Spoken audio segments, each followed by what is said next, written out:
We begin now from the Senate. Now, as the plenary resumes today, all eyes are on suspended Senator Natasha Akpoti-Uduaghan's planned return to the chamber, a move expected to ignite drama. Despite Akpoti-Uduaghan's declaration that she will resume duties based on a federal high court ruling, Senate spokesperson Yemi Adaramodu reiterated that no binding court order mandates her immediate recall. The Senate maintains her suspension remains valid until it expires, warning that any attempt to resume prematurely would be seen as a breach of due process and an affront to Senate authority. The standoff marks a critical test of institutional authority and judicial interpretation. Meanwhile, socio-political activist Aisha Yesufu has promised to accompany suspended Senator Natasha Akpoti-Uduaghan to the National Assembly on Tuesday as the embattled Kogi Central lawmaker insists on resuming office despite the Red Chamber's opposition. Yesufu slammed the Senate for what she described as systemic bias and unconstitutional actions against women in politics. Citing a court ruling that nullified the senator's suspension, she said Akpoti-Uduaghan has every legal right to return. The activist also accused the Senate of disobeying court orders and criticized the judiciary for allegedly bowing to political pressure.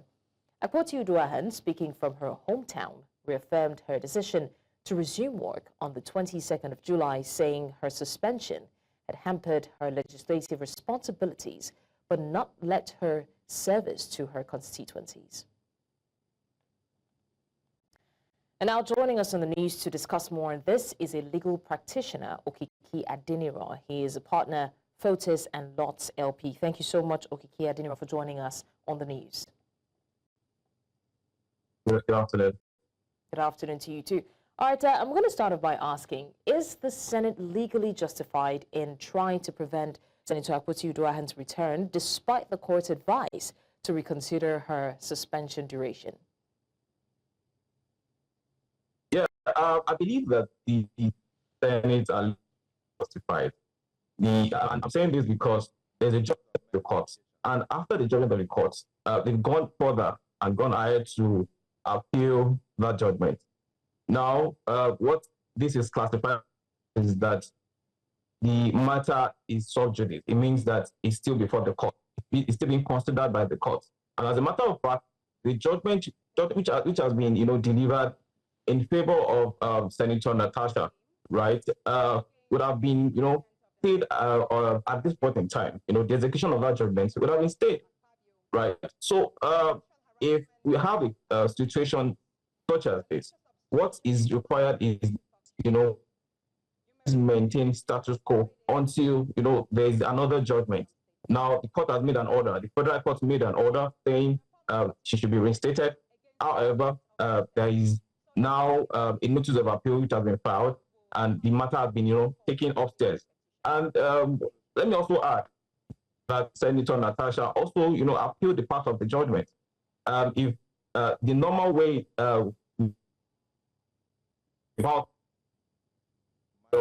realm is that once a judgment has been delivered and an appeal has been entered, it means that all orders made by the court at the lower court, are now being appealed, and that order has been stayed pending. So legally speaking, and talking about the court, the Senate saying that Senator Natasha should not come to the Red Chambers yet. They are right, as regards what is happening in courts at the moment. Mm. So how does the ongoing appeal filed by the Senate President affect the enforcement of the Federal High Court's judgment on the senator's suspension? So basically, now that the judgment has been appealed, a motion for stay of execution will be filed at the Federal High Court. And once a motion for stay of execution has been filed, sincerely, what it means is that even the person who has the judgment in his or her favor is supposed to stay execution and go to the appeal court. It means that a particular party is not, comfortable with what has happened at the court downstairs. And, it's basic. It means that a party has started to take the matter up and say, oh, another court to look at what has been decided. So that's it. It's for now the judgment below.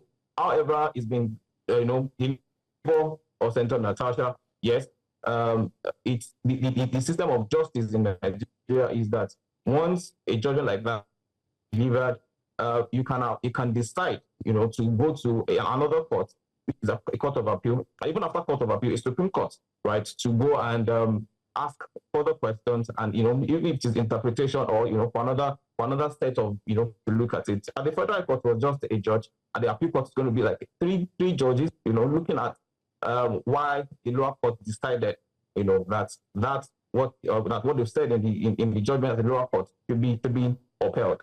So at this time, it's legally speaking, it's correct, it's fine, and we await what the appeal court will decide. So, what legal consequences could arise if Senator Akpoti-Uduaghan attempts to enter and actually participate in the Senate plenary against its warnings? Well, legally speaking, the legal consequence it's just straightforward. If the court has already stayed the execution of the judgment, what it means is that an order has been made that stay the execution and maintain status quo. If she goes to the house, against that order, it's contempt of court, and she can be charged for contempt, right? And as we speak, I believe that a lot of lawyers probably would have advised her on the right thing to do at this time. That's even if you have gotten judgment, still the other parties to has a right to approach another court to review the judgment has been,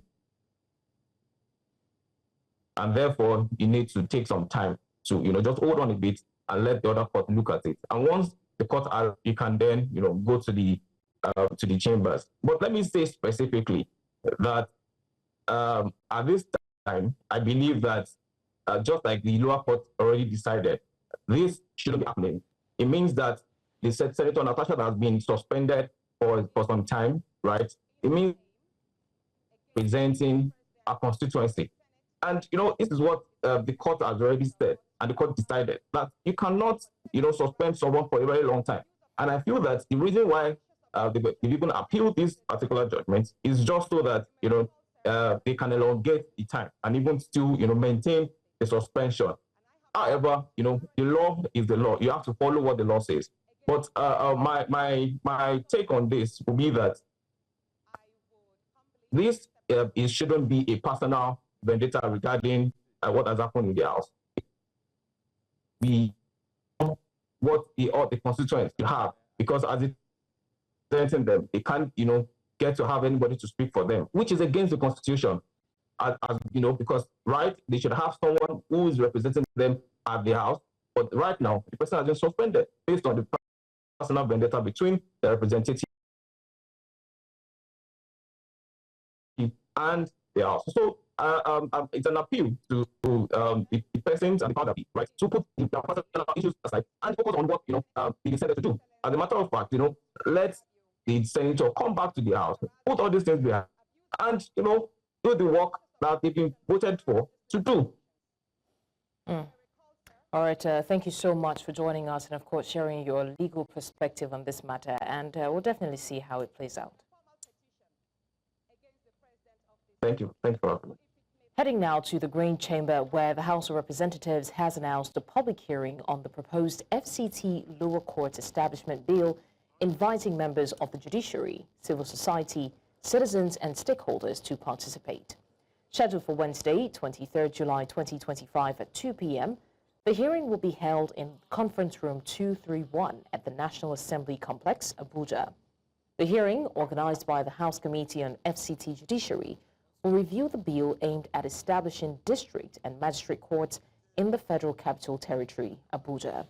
Now, the legislation seeks to address delays and improve access to justice by expanding the FCT's judicial infrastructure. And to politics now, the factional national chairman of the Labour Party, Julius Abure, has accused critics of twisting the narrative over his recent meeting with the Minister of Federal Capital Territory, Nyesom Wike. Abure, while addressing members of the party's National Executive Council meeting in Abuja, says that his visit was purely a private affair and had nothing to do with party politics. He urged party members to avoid hasty conclusions and focus on uniting the party. Firstly, and very clearly, that I'm a Nigerian. I live in FCT. And Nyesom Wike is the FCT minister. I have a right as a Nigerian to interface and interact with anybody, with any government officer in the Federal Republic of Nigeria. The meeting is privileged and therefore was purely a private meeting. I also want to quickly say clearly that we have paid our dues in Labour Party. We have nurtured this party for many years. And by the grace of God, today, the party has become one of the biggest political parties in Nigeria under my watch. And I want to say that in my honor, I cannot compromise the integrity, the program, the ideology that this party represents. Meanwhile, the leadership crisis rocking the Labour Party is taking a new twist, with the Julius Abure-led faction holding a fresh National Executive Council meeting in Abuja, where he condemned the outcome of the NEC meeting led by Abia State Governor Alex Otti. Also present was the party's 2023 vice presidential candidate Dati Baba Ahmed, who had previously been linked to a rival faction. News Central's Joshua Imurai joins us now on the news for updates on this. Joshua Imurai, thank you so much for joining us. What more do you have on this development so far? Bring afternoon to you from Abuja here. Let me get straight into the crux of the issue here. That is the visit of the Labour Party vice presidential candidate for the 2023 election to the Abure-led faction. When Baba Dati Ahmed came into that meeting that particular day, and he said, and I quote, that he is there for a peace-pact mission, saying that he is one of those interested parties in the entire shenanigans, that he is there just to broker peace between the warring factions and those of divergent opinions in the party, saying that his major aim here is to maybe mend broken lines and maybe try and bring everybody across together to form the particular coalition that the Labour Party needs. And notwithstanding, Julius Abure himself did not hold back to say that he is condemning that particular meeting that was led by Abia State Governor, that's the person of Alex Otti, saying that every decision that was reached at the end of that meeting is considered illegality, saying that it is not legal. Notwithstanding, you can recall that sometime earlier this year, the Supreme Court gave a judgment saying that, setting aside several court judgments, saying that the Labour Party crisis is an internal issue and only internal mechanism can salvage the entire situation. So this is just giving a layer of complexity to the entire arrangement and the leadership squabbles within the party. All right. How significant would you say that Dati Baba Ahmed's attendance is at the Julius Abure-led NEC meeting? I mean, given his prior association with a rival faction. Well, they hold that particular attendance in high significance because Julius Abure himself had to say that, and he understands the fact that this is the close pally of the Labour Party presidential candidate for the 2023 election. That's the person of Peter Obi, and several times Dati Baba Ahmed was seen in public with the Nonadi Usman-led committee. So this is more like a strange thing, a strange occurrence, because this particular person has been in bed with Peter Obi in several opinions, figuratively in bed, and he has been seen in public events. He has even been seen in the faction, that's the Nonadi Usman-led faction meeting several times, where he has spoken that the Labour Party will not be broken, considering the action of this element.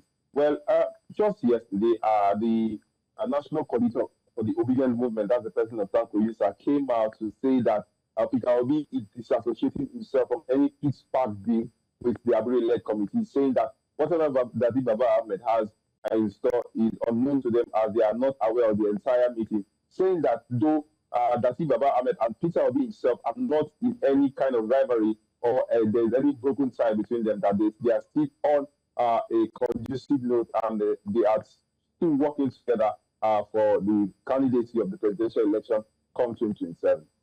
All right, thank you so much, Joshua Marai, for bringing us up to speed on the developments around that story. We'll go on a short break now. You're still live with us on the news. When we come back, we've got more stories. Do stay with us. Many thanks for staying with us on the news. Now, the Economic and Financial Crimes Commission, EFCC, says it is currently prosecuting 5 former governors and 4 former ministers as part of its intensified anti-corruption campaign. According to the agency spokesperson, Dele Oyewale, investigations are also ongoing into 18 sitting governors over allegations ranging from financial misappropriation to contract fraud. The agency says billions of naira in stolen funds have already been recovered. Earlier on our breakfast show, the EFCC spokesperson emphasized the EFCC's resolve to pursue corruption cases regardless of political standing. It's getting to 2 years now that he has been in the saddle. And you can see that he's a very effective leader. He's a leader that walks his talk. So if he said that the commission is investigating some public office holders, you can just take him on that word. You can go to the bank with it.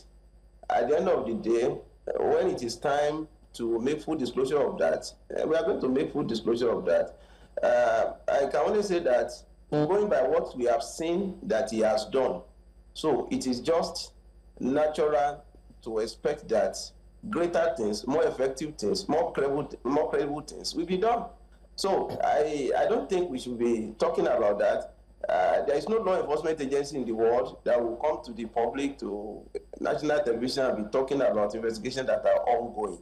There are works that are in the pipeline, and when it is time to make full disclosure about what is done, what is to be done, what will be done, we are going to do it. So I don't think we should be expending our energy on that. Let the commission continue with its work, and at the appropriate time, we are going to come to the public to tell us what the public needs to know.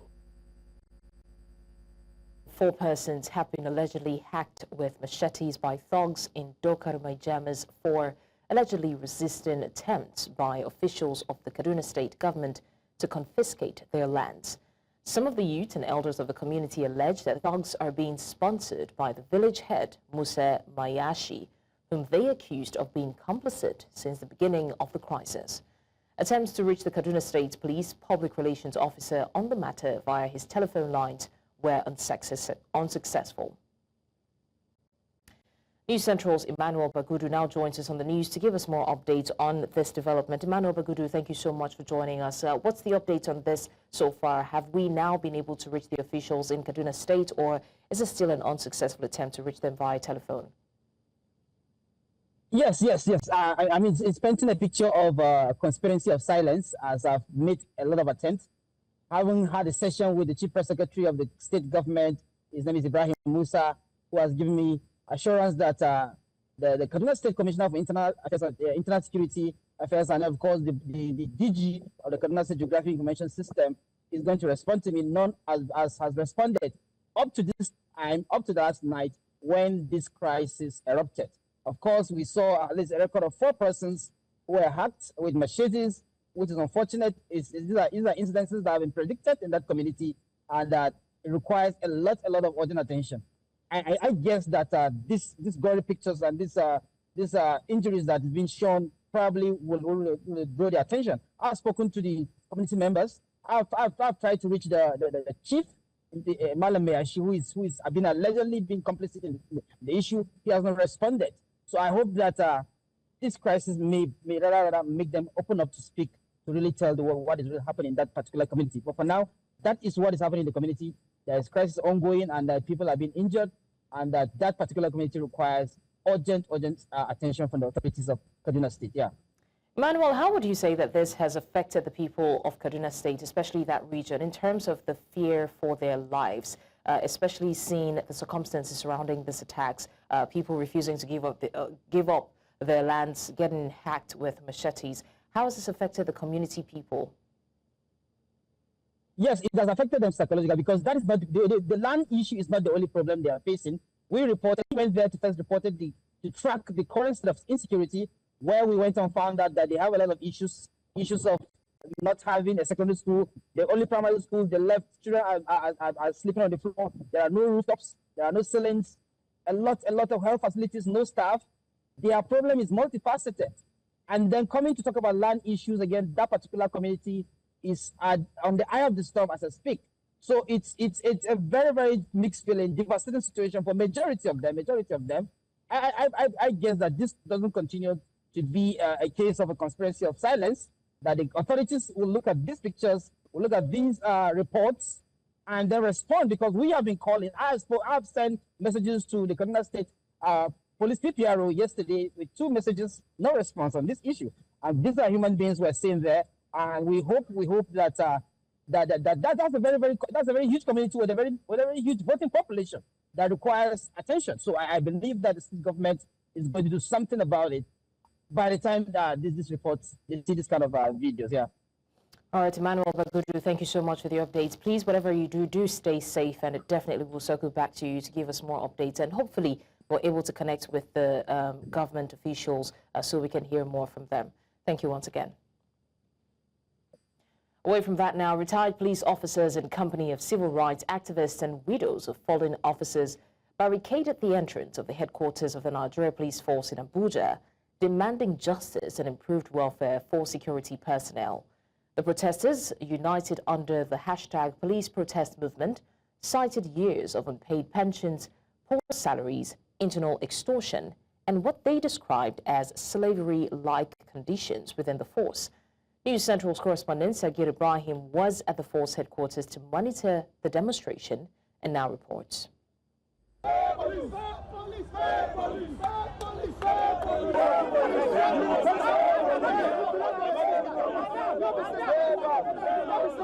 Placards in hand and chanting songs for reform, the demonstrators say they will no longer keep quiet about their plight. If the government feel my job for 35 years is not appreciated, whatever I contributed while serving, give me my money. Among the key demands are prompt payment of pension, improved welfare packages, justice for officers allegedly detained without trial, and a total overhaul of internal policing culture.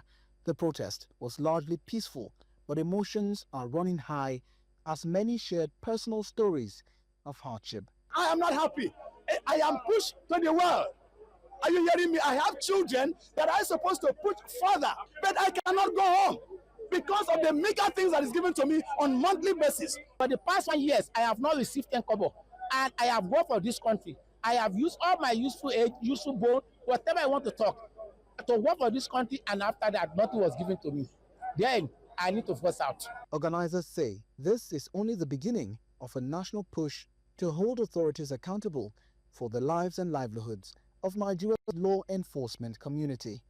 Did we come here to come and drink water? Any one of now, we go betray on ourselves. When I know, say, now in our life, you can see policemen are suffering. There's nowhere in Africa, I'm not even talking about the world, where police are treated the way Nigerian policemen are treated. How can somebody serve the country for 35 years, and after serving the country for 35 years, he lives with 1.5 million naira? Is that not equivalent to almost killing him and taking away the important part of his life? Look at the politicians in the National Assembly. They practically do nothing except stealing. But every month, they earn between 30 million to 50 million. Here we are in the front of the force headquarters here in Abuja. Just right beside me, of course, are the police officers who have barricaded the entrance, preventing any form of protesters or members of the protesters, any access to the force headquarters. And here we are on the other hand, the protesters stating that they are going to defy any odds, no matter what the situation is, to ensure that their demands, that their cries are heard. It is then expected that as soon as possible, the Inspector General of Police and the Nigerian government intervenes to ensure that the much needed welfare packages that these retirees are demanding for are met. In Abuja for News Central, Sagir Ibrahim. Meanwhile, the Inspector General of Police, Kayode Egbetokun, has expressed concern over complaints of poor welfare of retired police officers, which led to the protest at the force headquarters. Egbetokun, who has promised to ensure that their grievances are addressed, met with the retired officers shortly after the demonstration. They gave us notice that they will be coming out today for protest, and we responded that we will welcome them, we will accommodate them. Okay? After the protest, I decided to have a meeting with them. They have been able to tell us their grievances. I've taken note of all their complaints, and many of what they are complaining about are things that we're already addressing, which they don't know. So I've been able to explain all of that to them, and I think they have a better understanding of what the issues are. And I don't think they will come out again tomorrow to protest. And now, in the meantime, the federal government has suspended a controversial circular reviewing allowances for medical and dental officers in the public space. The circular, dated June 27, 2025, triggered backlash from major medical unions, including the Nigerian Medical Association and the Association of Resident Doctors. The NMA issued a 21-day ultimatum warning of a nationwide shutdown if the policy wasn't withdrawn. On Monday, NERD President Dr. Tope Oshundara confirmed the suspension following a meeting chaired by the Finance Minister in his role as chairman of the Presidential Committee on Salaries. NMA President Professor Audu Bala said the government showed seriousness during talks and expressed optimism about resolving the remaining issues through further negotiations.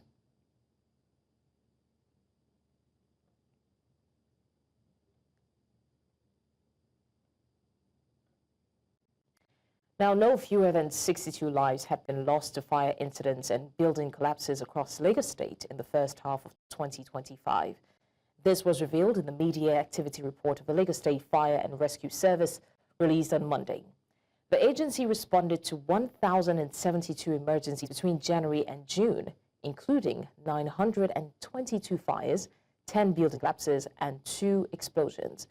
Despite rescuing 252 people and saving property worth over 64 billion naira, the state still recorded losses estimated at 10.72 billion naira. The service also raised concerns over 315 prank emergency calls. Director of the LSFRS, Margaret Adesheye, said efforts are ongoing to improve safety, with plans to intensify stakeholder engagement at the upcoming 2025 International Fire Safety Conference.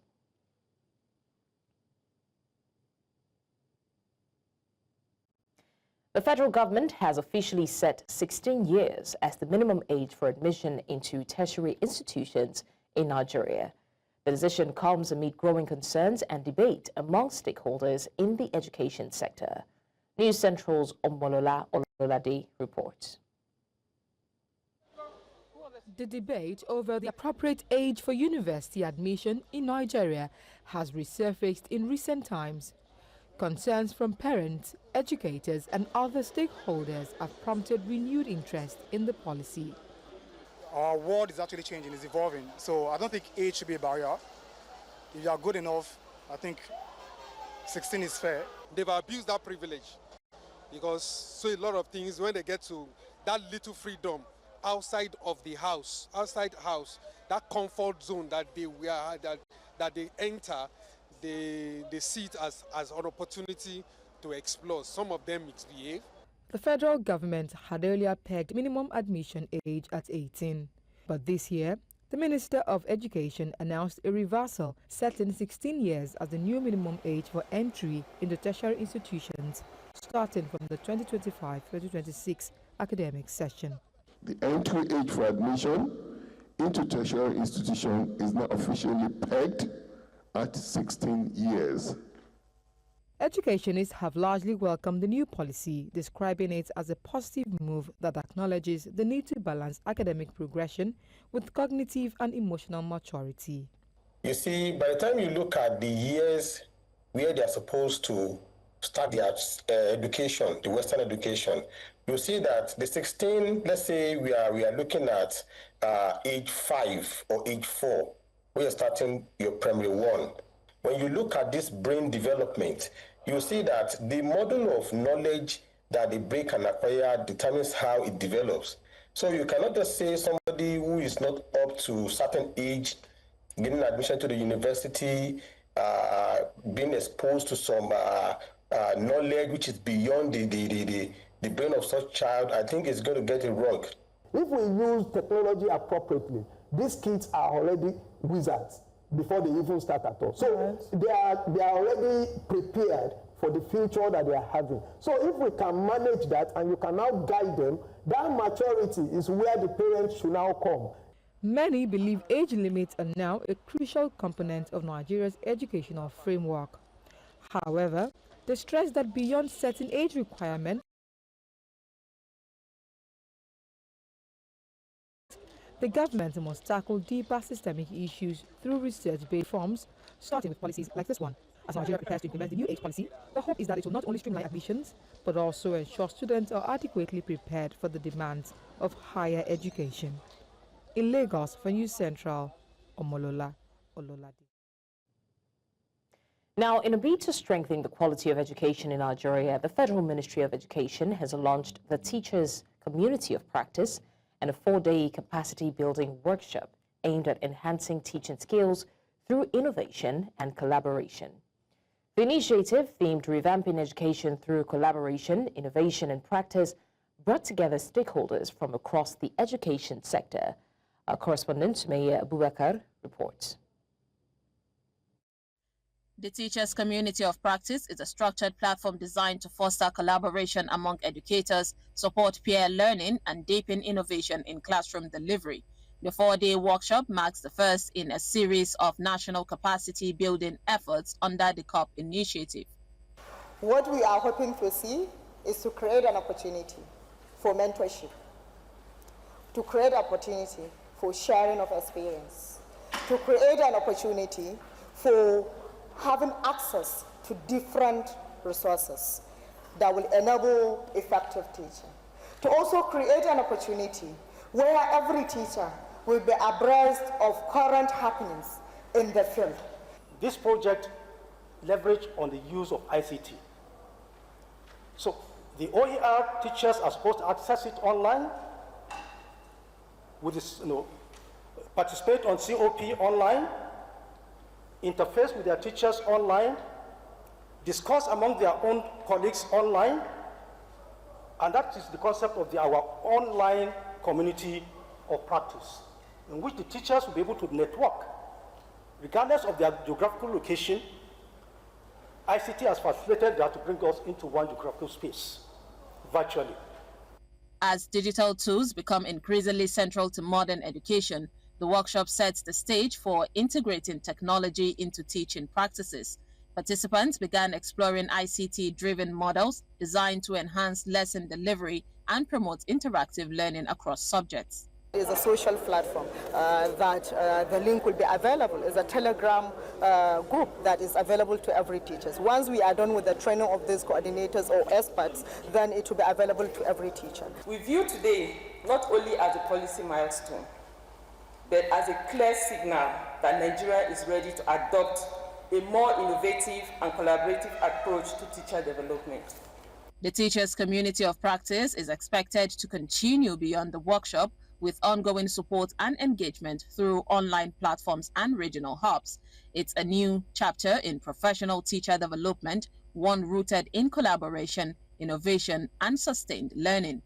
In Abuja, for News Central, Sumaya Abubakar.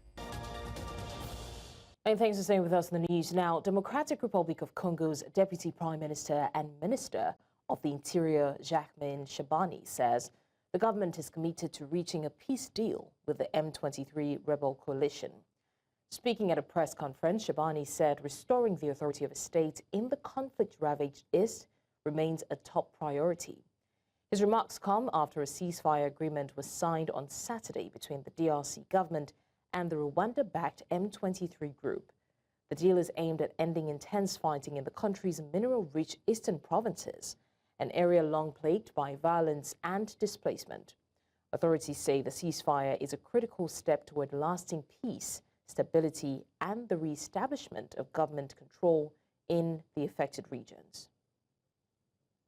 Le public est résolument engagé pour le retour de la paix, une paix qu'il souhaite durable et définitive dans toute la République démocratique du Congo, spécifiquement dans sa partie Est. Et aujourd'hui, nous nous retrouvons avec des déclarations de principe et un accord de paix entre la République démocratique du Congo et la République du Rwanda. Et nous sommes à l'attente ou à la veille de la signature d'un accord de paix entre la coalition M23 AFC.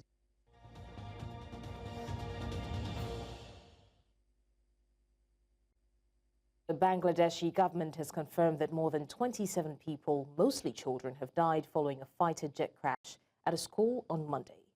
The leader of the interim government, Mohamed Yunus, expressed grief and sorrow in a post on X, describing the incident as a moment of pain for the entire nation. Tuesday has been declared a day of national mourning. The Ministry of Health and Family Welfare reported that the death toll continues to rise, with numerous victims in unstable conditions in hospitals. Now to business stories. London Mayor Sadiq Khan has emphasized fintech as a key driver for expanding trade between the UK and Nigeria's financial hub. The mayor said this during his recent Africa tour. He is the first London mayor to lead a trade mission to Africa. Nigeria's fintech sector continues to grow despite regulatory pressures, highlighting the need for clearer policies on digital payments and data protection. Experts say that for London-Lagos fintech corridor to flourish, greater policy alignment, improved infrastructure, and support from both governments are essential. Meanwhile, the recent U.S. stablecoin legislation is expected to positively influence Africa's digital payment systems, potentially enhancing the speed and ease of intra-African money transfers and boosting the region's financial inclusion efforts. And now joining us to discuss more on this is a fintech expert and country director at Verto, Austin Okpagu. Thank you so much, Austin, for joining us. Thank you for having me. An absolute pleasure. Now, Austin, the mayor of London toured Africa last week and encouraged trade between Lagos and London, including African markets and the UK. What areas do you see driving this trade more? Yeah, absolutely. I think what this underscores is essentially, that relationship between both countries is already evolving.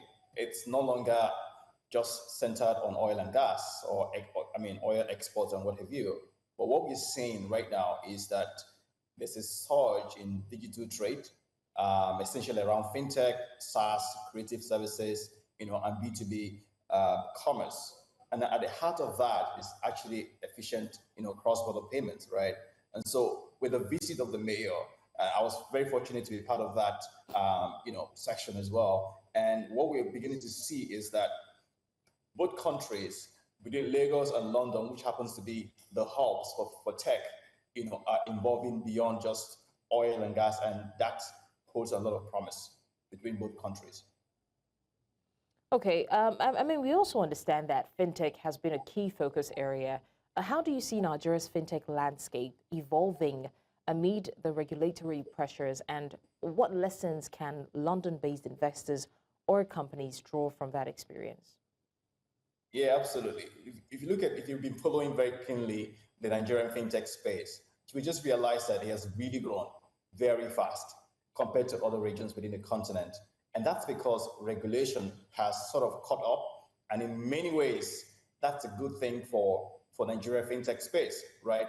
And however, we are moving beyond this from an aggressive, experimentations by so many Nigerian fintech to a one in which you're beginning to see a lot of resilience among fintechs.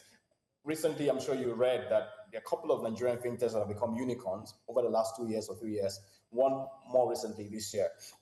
And what this is happening is that there's a lot of interest around fintech, and that's because there's already an existing, friction on how payments are made, not just within the continent or within Nigeria, but also globally as well. And Nigeria continues to serve as not just a test bed for ideas to be experimented, but also the world is actually watching what is happening. And they're now deeply understanding what the role of the regulation is in terms of ensuring that both the players locally are compliant and they are building for multiple markets. And that's a very key way to look at it. At Virtual, for example, we've been thinking about this for a while, and this is why we sort of are compliant in terms of when it comes to Nigerian regulation, but also we're now aligned with how the UK regulation works as well. Also in terms of the Kenyan standard as well. So I think that what is happening is that there are a lot more interest in Nigeria, not just in Nigeria, also within Africa, that Nigeria or Africa is no longer to be taken for granted when it comes to, regulations around fintech, because we've seen a lot of successes that are homegrown.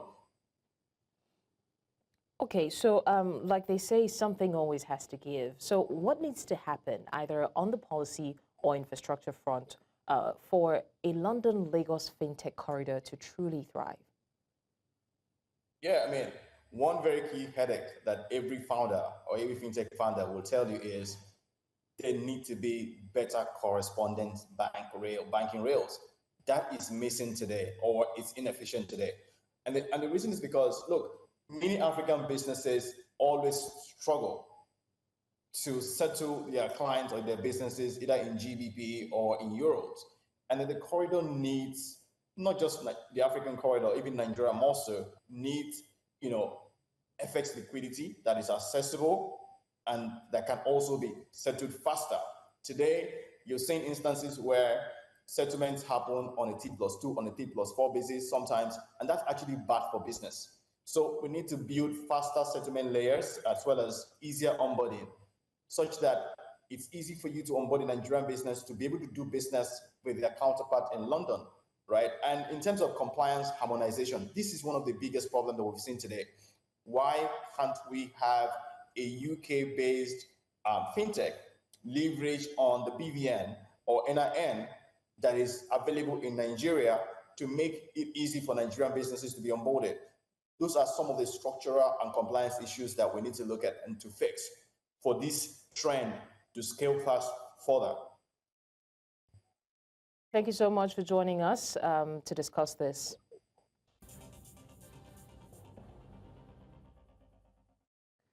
All right, reaching us now from the National Assembly, it seems as if drama is unfolding. All eyes are on suspended Senator Natasha Akpoti-Uduaghan's planned return to the chamber, a move expected to ignite drama. And it seems from the visuals as though the doors of the National Assembly has been closed, refusing the senator representing Kogi Central Constituency entrance into the National Assembly.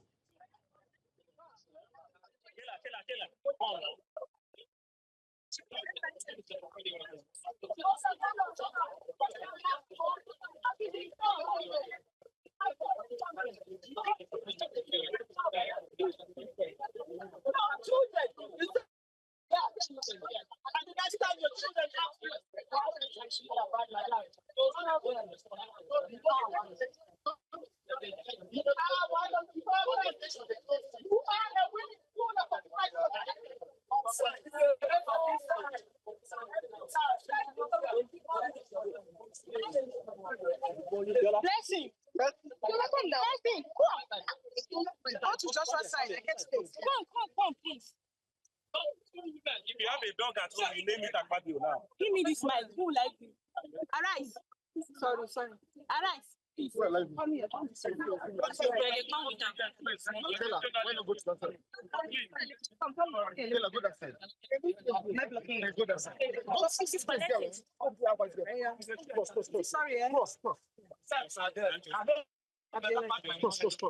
I only need my mouth.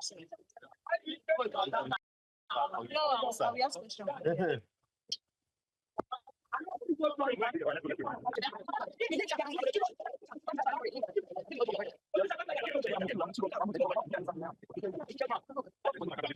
He's going to take this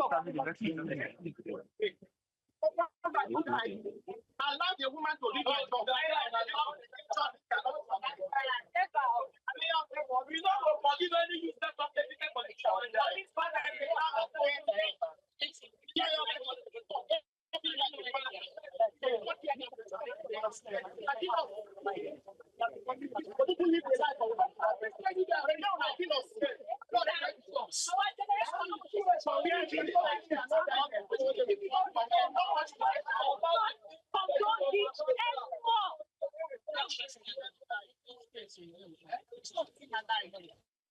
if you cannot open this gate, come and get more. The commission are not like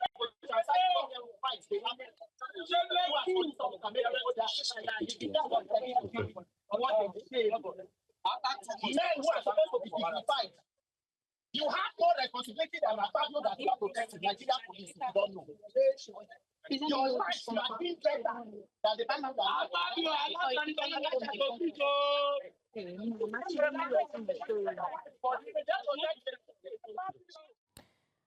All right, what you're seeing is the live happenings at the National Assembly. Before now, the court had advised that the Senate allow Natasha resume the plenary sessions, but the Senate has mentioned that they didn't, they advised her not to come.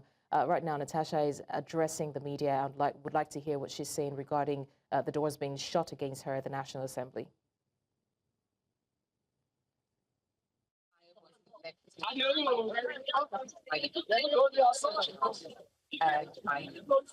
And it's unfortunate that because today is the second of having to by the Senate through 2 letters that I would be assuming functions today. As a matter of fact, I'm disappointed on 2 grounds. One is the number of armed policemen outside,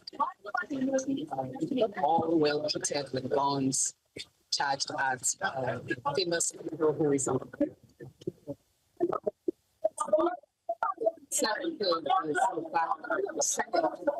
under the leadership of Nobuhle Nkabane have decided to become lawbreakers and by denying entrance into the chambers for the deliberative. Now, there's been some conversations in the media by the judge not ordered by the statement. And I'm going to you see, pursuant to section 190, it is very clear decisions response in 5 minutes in judicial. We in the Senate to be an order, be conviction, and to be a recommendation. So an order. To section 287, subsection 3 of the 1999 Constitution, it actually specifies in clear terms that decisions, that's any of these 5 decisions, any of the Nigerian courts are binding and enforceable for every Nigerian and every other. So what is whether they mention that the Justice Linton, the Federal High Court made an order, sentence, or made a petition, whatever, however wants you to it is still a decision of the court and it is still binding on the National Assembly. The second issue that I've seen withering around the media is that the Senate appealed I'm saying it. Can you please give me? Let me have that. Let me have their appeal. Let me show them their appeal.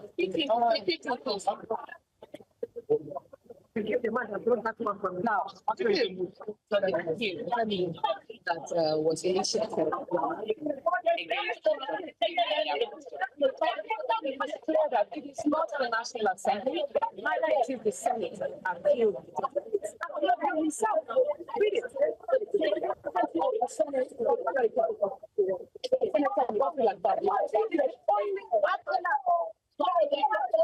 National Assembly has not appealed that. The Senate has not appealed it. The Committee on Ethics has not. As I said, the wrongly has not appealed it. As a matter of fact, Senator Fabio joined the elect of the National Assembly. The entire Senate And the child got in any invalidates the decision of the court that elections will be rescinded. And even as much as the judgment, Justice Ginsburg judgment, also all this judgments will have to take into consideration. But there is one particular portion of our decision which I want to mention that section that my suspension is actually excessive and that it being suspended for 6 months actually will prevent my ability to come out.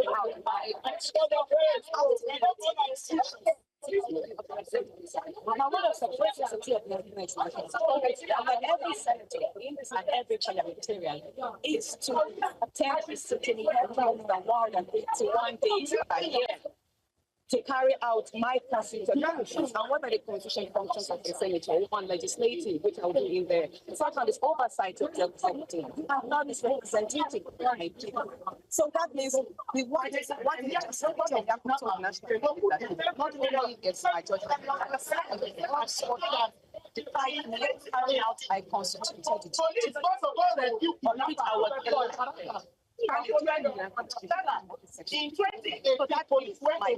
My suspension is illegal. Because anything that falls for the Nigerian constitution is illegal. The National Assembly cannot dictate that a constitution. They're now coming down again based on the appeal. And Fabio himself cannot be better than the courts, cannot be better than the constitution. And I want Nigerians to know that the office of the Senate President, Fabio himself, be my legislature as a senator. The fact that he has won an appeal itself does not invalidate the decision of Justice Ginsburg. It does not stop me from being a senator. I got my legitimacy as a senator from the people of the center who voted me election. Senator. Following the development, what are you going to do next, man? What's next? They'll be away for 2 months. And by the end of those 2 months, your 6 months suspension in there. What next after today? What I think is I am proving to the people of the Central and Nigerian Central, especially the women who have continuously continued to know that they have the right courage in my actions so far. Intentional actions like we have done today. It's on record that the National Assembly on another Fabio has decided to be in contact with the court decisions. And it's quite ironic because they are actually lawmakers. So that was the question, how right is Nigeria's democracy in this day and age? So, however, if we decide to turn our backs and go home, we are not ignorant of the fact that the National Assembly is most likely going to go into recess tomorrow for 2 months, and they will resume pretty much in the last week of September. Like you rightly said, that means they would have pretty much served the earlier 6 months suspension. I'm saying that because as of now, I'm not suspended. And it's something very important I would like to say. Even the suspension application was fraudulent because the document that recommended my suspension was not attested to by senators, the members of the committee. It was just an attendance sheet that was photocopied and signatures. And we have to go through that.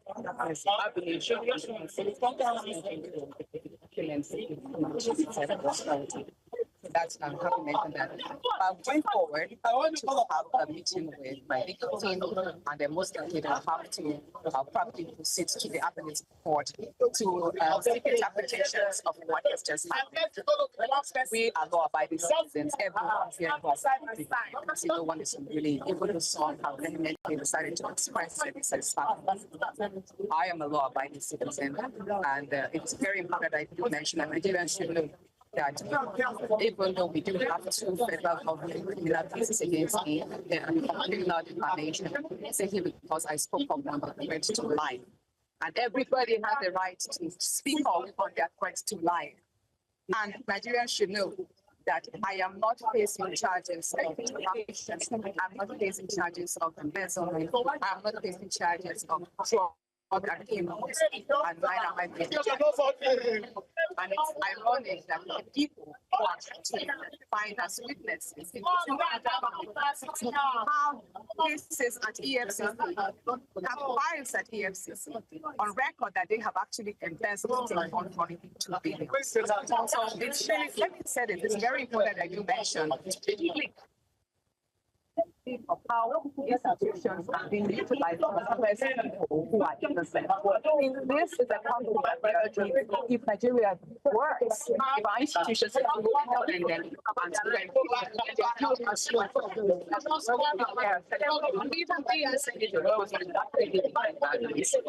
and I do pray that it is by my action today and by voices of Nigerians all around, whether in the country or diaspora, that we speak out and ensure that this just injustice that management against this case understand, so that they are going to not suffer, so that their wives will also participate in the process.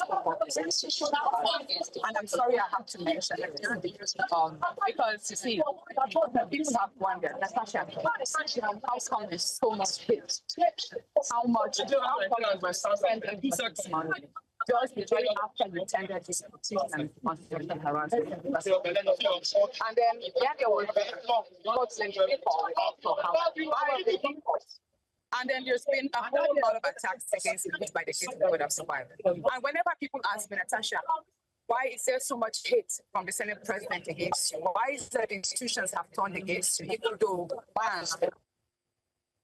and iceberg what I have had to suffer and ignore. In the Senate, under Fabio's leadership in the last 1 year, many of you thought that my speech was on that floor when I told him I was not afraid of him. And I did mention that to make me speak to the media what and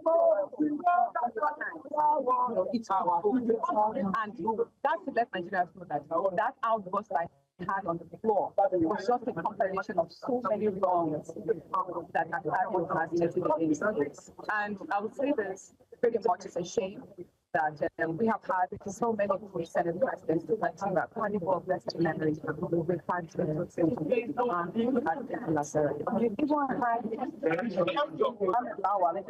right now. And I say and I thought we will not have to suffer this anymore. It's a lot on the individual. And I've said it before and I'm saying it again. The Senate president must have started on it's a of quiet. Any senator that's not allowed to speak. When you try to speak, certain issues like critical was an official reason given to you for why you're not allowing them to do? I have not been given any official reason. I've only read on the papers here that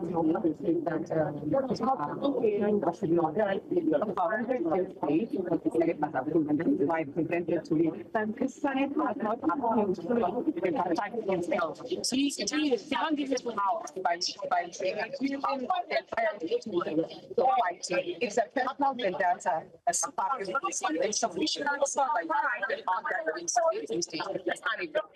it is totally wrong because you can't have this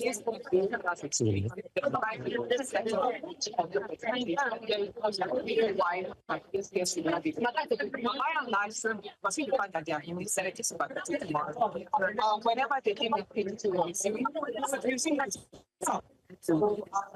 what matters most is all the pressures and all the calls of me apologizing comes wrong and I have to do that.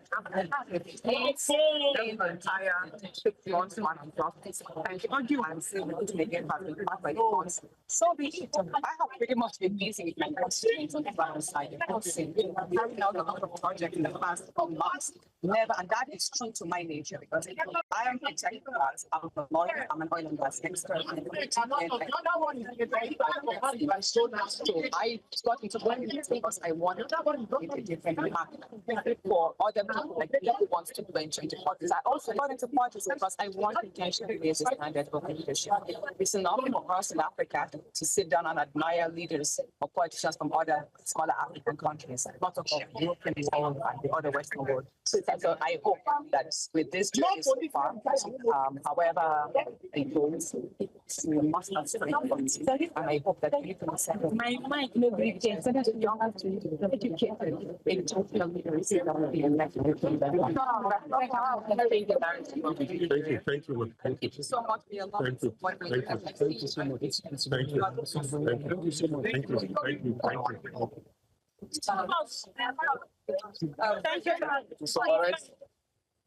you.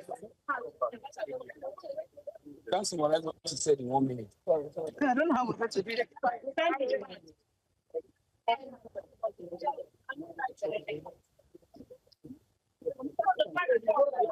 I use phone to record all problem.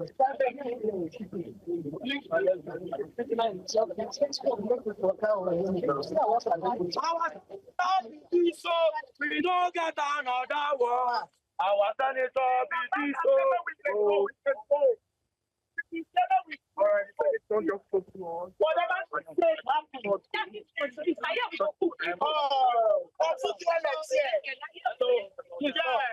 Come on, interview Peter.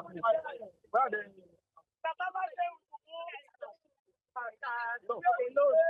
Yes. Let the company